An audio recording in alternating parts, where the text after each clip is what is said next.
अस्सलाम वालेकुम। उम्मीद है आप सब बखैरियत होंगे। अल्लाह ताला आप सबको अपने हिफ्ज़ व ईमान में रखे। तो आज हम इस वीडियो लेक्चर में डिस्कस करेंगे कि पंजाब यूनिवर्सिटी जो है उनका पेपर पैटर्न कैसा होता है। इनके कुछ पेपर में जो क्वेश्चन हैं, जो पेपर पैटर्न है, होता क्या है कि क्वेश्चन 2 मार्क्स का होता है, आ जाता है। जब 2 मार्क्स का आता है तो 15 क्वेश्चन आते हैं शॉर्ट। सम टाइम 3-3 मार्क्स का दे देते हैं ये, ठीक है।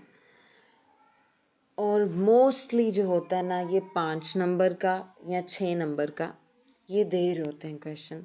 ये मैंने एज ए एग्जांपल आपके पास 6 सेमेस्टर फॉल 2024 रिसर्च मेथोडोलॉजी का पेपर है। कोर्स कोड है ज़ूलॉजी 308। इसको डिस्कस करने वाली हूँ। हमारे पास यहाँ पे क्वेश्चन है शॉर्ट, ऑब्जेक्टिव्स ऑफ रिसर्च। अब उन्होंने कहा 6 × 5।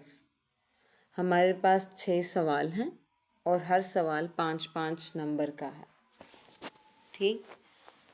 अगर आप फर्ज कर लें कि पेपर पैटर्न चेंज हो जाता है, अभी चूँकि 5 नंबर का आया है, हो सकता है 2 नंबर का आ जाए, तो आपने क्या करना है, चाहे क्वेश्चन 2 नंबर वाला हो चाहे 5 नंबर वाला हो, आपके पास जो नॉलेज है वो 5 नंबर वाले क्वेश्चन के जितनी होनी चाहिए, ठीक है। इससे ये होगा कि अगर पेपर पैटर्न फर्ज करें चेंज हो जाता है, 2-2 मार्क्स का आ जाता है, आपके पास इतना नॉलेज होगा कि आप 2-2 मार्क्स वाला इजीली कर लेंगे। और अगर यही आ जाता है 5-5 मार्क्स वाला, तो आपके पास इतना ज़ख़ीरा होगा कि आप 2 पेजेस, 5 मार्क्स के लिए 2 पेजेस, ठीक है, एक सफ़ा जो होता है उसकी दोनों साइडें 5 नंबर के लिए आपने मस्ट लिखनी है, तभी आपको 5 या 4 नंबर मिलेंगे इसमें से, ठीक है। ये एक सिंपल सा पेपर पैटर्न का रूल है। और अगर 3 मार्क्स का आ जाता है तो आपके पास माशाल्लाह से पहले ही आपने 5 नंबर का तैयार किया होगा। इससे ये होगा कि अगर 2 का भी आ जाता है, 6 का भी आ जाता है, 3 का भी आ जाता है, तो आप वो क्वेश्चन ईज़िली अटेम्प्ट कर पाते हैं। अगर एक तो ये बेनिफिट है इसका, अगर हम 5-5 मार्क्स वाले हिसाब से अपने जो है आउटलाइन को, कोर्स को लेकर चल रहे होते हैं, इस तरह तैयार कर रहे होते हैं, सो सम टाइम होता यूँ है कि कुछ पास पेपर में आपने देखा होगा जो शॉर्ट हैं वो नेक्स्ट वाले पेपर में लॉन्ग भी आए हुए हैं। ये जो हमारे पास यहाँ पे क्वेश्चन नंबर 2 है, write a detailed note on cost estimation for research project, ये पिछले पेपर में एज ए शॉर्ट क्वेश्चन आया हुआ। तो इट्स मीन कि अगर आपने इसको 5 नंबर के तौर पे तैयार किया है तो आप इसमें अपना कॉन्सेप्ट जो है, बेसिक कॉन्सेप्ट लिख सकते हैं, तो एटलीस्ट आप 8, 7, 9 इतने नंबर इजीली गेन कर लेते हैं। ये एक ट्रिक होती है किसी भी टॉपिक को याद करने की, ताकि हमारा जो है, अगर आ जाता है हमारा शॉर्ट, तो वो 2 से 2.5 पेज मस्ट आपने लिखने हैं 5 नंबर के। और अगर 2 नंबर का है तो अगर उस 2 नंबर के क्वेश्चन की जो आंसर है वो अगर 2 लाइन है तो आपने सिर्फ 2 ही लाइन लिखनी है, आपको 2 नंबर पक्के मिलेंगे, ठीक है। ये मस्ट आपने ध्यान रखना है।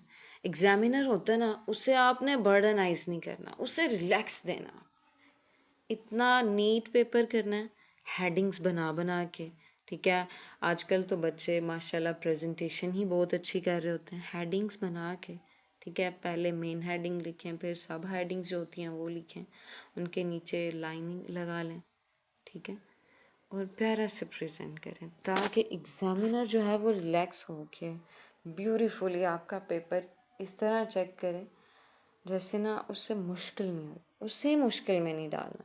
अगर आप उससे मुश्किल में डालेंगे, लाइक अपने पेपर में कटिंग करेंगे, ठीक है, उसकी चेकिंग में मुश्किल करेंगे, सो मार्क्स जाने के चांसेस ज़्यादा हो जाते हैं। और एक बात, जब भी आप अपना पेपर अटैम्प्ट कर लें सारा, सो अपने लिए दुआ ज़रूर किया करें, ठीक है। एक मेहनत होती है इंसान की और एक होता है रब जी का फजल। और जब अल्लाह ताला अपना फजल फरमाते हैं ना तो कमाल हो जाता है।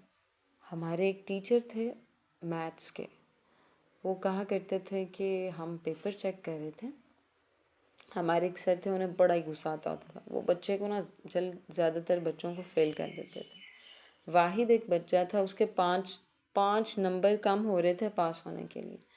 तो पता नहीं उनके दिल में क्या चीज़ आई, उन्होंने खुद उसका 5 नंबर का पेपर हल किया, ठीक है, और उसे पास कर दिया,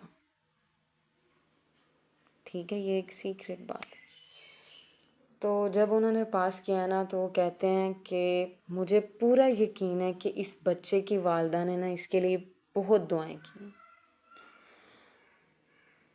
तो अल्लाह ताला हमारी दुआओं को कबूल करके हम पर फजल फरमा के और हमने जो मेहनत की है उसका इनाम हमें देना, तो तब हमें बड़ी खुशी मिलती है। तो उन्होंने बताई थी ट्रिक कि जब भी आप पेपर करें तो आप इतना सिंपल, मतलब हेडिंग बनाएं, प्यारा प्यारा लिखें, इतना ज़्यादा गंद नहीं मारना।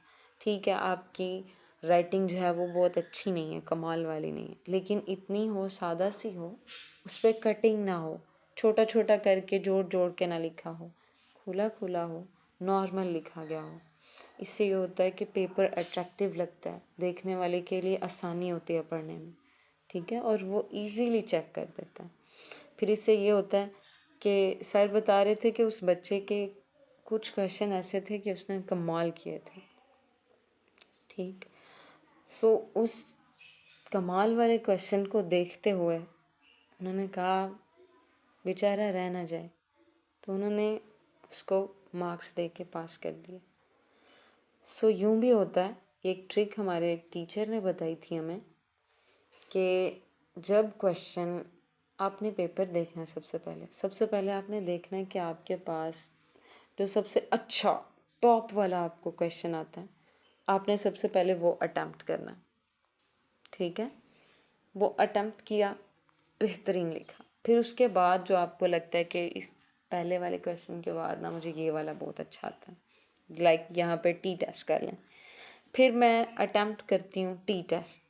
अब टी टेस्ट के बाद मैं सोचती हूँ अब मुझे अच्छा कौन सा आता है, उसके बाद ना फिर मैं प्लेजरिज्म कर लेती हूँ। अब क्या करना है, अब फोर्थ पे ना मैंने वो क्वेश्चन अटैम्प्ट करना है जो मुझे लग रहा है थोड़ा डाउटफुल, थोड़ा कच्चा कच्चा लग रहा है, मुझे लग रहा है इसमें ना समझ जाए थोड़ी मिस्टेक हो सकती हैं। फोर्थ पे ना मैंने वो वाला क्वेश्चन अटैम्प्ट करना, ठीक है। फोर्थ वाले के बाद आप एक दो क्वेश्चन ऐसे अटैम्प्ट कर लें जिनमें आपको डाउट है कि ये मुझे प्रॉपर नहीं आता, देन आप ऐसा करें अटैम्प्ट कि वो भी कमाल वाला हो। इससे क्या होती है, स्टार्टिंग और एंडिंग आपकी अच्छी रहती है और एग्ज़ामिनर देख के खुश हो जाता है और वो देखता है अच्छा यार इसने पहले वाले भी बहुत अच्छे किए हैं, ये लास्ट वाला भी अच्छा किया, दरमियान वाले में भी इतने मार्क्स दे देता हूँ। तो वो आपकी एक कंपनसेशन हो जाती है जब आप अपने एग्ज़ामिनर को रिलैक्सेशन दे रहे होते हैं, उसके लिए आसानी कर रहे होते हैं, ठीक है। और एक बात, फ़र्ज़ करें हम लॉन्ग क्वेश्चन की तरफ चलते हैं, तो लॉन्ग क्वेश्चन में जो सबसे पहले आपको बेहतरीन आता है, ठीक है, सबसे पहले आप वो अटैम्प्ट करें। उसके बाद वो वाला क्वेश्चन अटैम्प्ट करें जो आपको थोड़ा बहुत भूलता है, थोड़ा आता है थोड़ा नहीं आता, इधर उधर से कोई भी चीज़ें आपके जहन में जो माइंड में आप बना रहे हैं कॉन्सेप्ट, उसको लिखना। फिर एंड पे जो अच्छा आता है ना, दरमियान वाले से अच्छा, वो लिखना, ताकि आपकी स्टार्टिंग से लेकर एंडिंग तक का जो पेपर है वो कमाल का हो और एग्ज़ामिनर के यार इस बच्चे ने बहुत कमाल किया, मतलब इसे स्ट्रैटेजीज़ पता है, इसने मेरे लिए आसानी की। फिर वो खुशी में और अपनी रिलैक्सेशन में आपकी पेपर प्रेजेंटेशन को देखते हुए आपको अच्छे मार्क्स दे देता है। और एक बात इम्पॉर्टेंट, आपने कभी भी कोई क्वेश्चन छोड़ कर नहीं आना। जैसा भी आता है, जितना आता है, लिखना ज़रूर है। क्वेश्चन कभी नहीं छोड़ना। अगर आप 5 नंबर का एक क्वेश्चन यहाँ पे छोड़ें, बिब्लियोग्राफी आप छोड़ें, सो 5 नंबर आपके गए। पेपर एग्जामिनर पे आपका बुरा इफेक्ट पड़ेगा।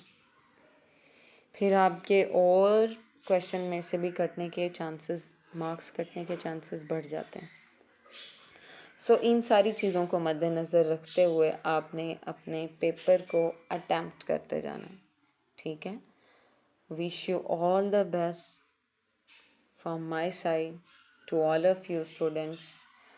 और एक बात, बिल्कुल रिलैक्स कॉम वे में आपने पेपर करना, और पेपर करने के बाद फिर दुआ करनी है अल्लाह से कि अल्लाह जी मैंने अपना बेस्ट दे दिया है, ये जितना मुझसे हो सका है, अब मुझे आपके फैसल की ज़रूरत है, आप मेरे साथ रहिएगा और इंशाल्लाह अज़्ज़ा वजल आप उस पेपर में बहुत ही अच्छे मार्क्स गेन करेंगे। सो मिलते हैं अगले वीडियो में। अल्लाह हाफ़िज़।